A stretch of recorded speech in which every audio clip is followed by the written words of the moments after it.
Bonjour à tous et bienvenue dans ce nouveau tuto consacré à la partie notaire-vente. Donc la partie notaire-vente, vous allez pouvoir la retrouver donc, dans vos opérations directement. Donc onglet de gauche, opération. Je vais aller dans une opération et dans mon menu déroulant, tout à la fin, je vais retrouver la partie notaire-vente. À ne pas confondre avec la partie notaire-achat, donc qui est la phase d'acquisition. La partie notaire-vente est vraiment la phase de revente.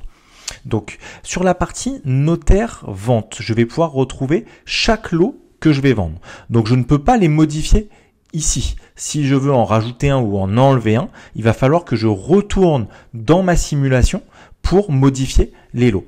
Et je vais pouvoir traiter indépendamment chaque vente et donc mettre le prix de vente qui est récupéré automatiquement mais qui est modifiable, le régime de TVA, est-ce qu'on est exonéré en TVA sur marge ou en TVA totale, et ça vient récupérer aussi la pondération. Mais la pondération, donc si vous souhaitez la modifier, il faut aller la modifier dans votre simulation.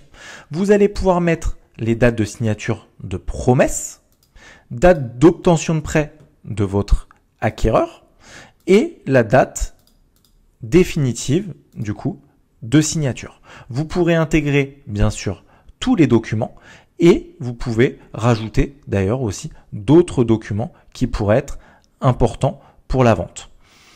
Autre point qui est vraiment important à comprendre, c'est que toutes ces dates-là, en fait, elles vont venir écraser, notamment dans la partie trésorerie et planning, les dates que vous avez saisies dans votre calendrier prévisionnel de l'opération. Donc on retrouve vraiment dans l'opération.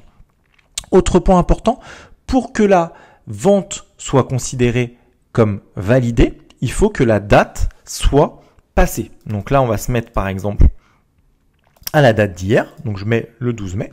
Je vais venir enregistrer. Et donc là, on voit que le bien est considéré comme vendu.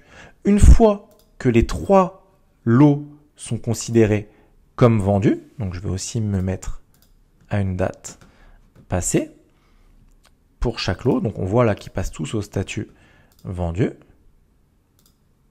Hop. Alors sachant que si je veux enlever ce statut vendu, il suffit en fait de changer la date, de mettre une date postérieure. Donc là, mes 3 lots sont passés en statut vendu. Je peux cliquer sur terminer l'opération. Et donc mon opération va changer de statut dans la gestion, dans l'onglet opération classique, il passera en statut terminé.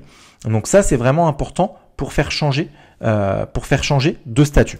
Vous avez aussi, comme dans la partie notaire achat et comme sur l'ensemble du site, un bouton de partage des documents où vous pourrez vraiment envoyer l'intégralité de vos documents. Il y a un tuto complet sur cette partie-là que vous pourrez visionner.